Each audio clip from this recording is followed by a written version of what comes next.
Okay, the better mic you use, the better the quality of your recording. With the Yeti USB mic, just plug in the USB end of the cord into your Mac and the light should go on.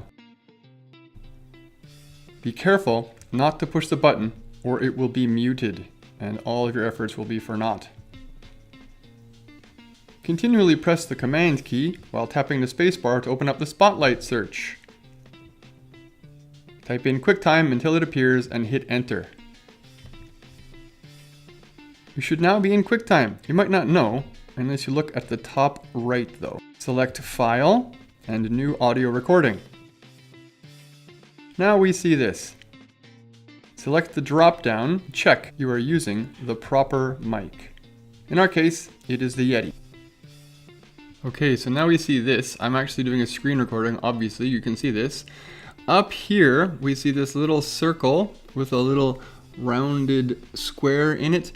Don't start talking. In fact, wait till this goes from gray to black. I even then count another 2 seconds to make sure I'm not going to be cut off. Right now I'm recording. When I'm finished with it, I just tap on it.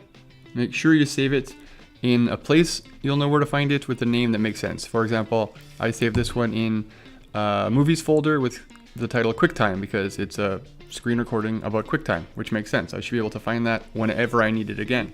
There it is, as advertised. Good luck. The world is a remix. Sent to drain. Secret destroyer. The world is a The remix.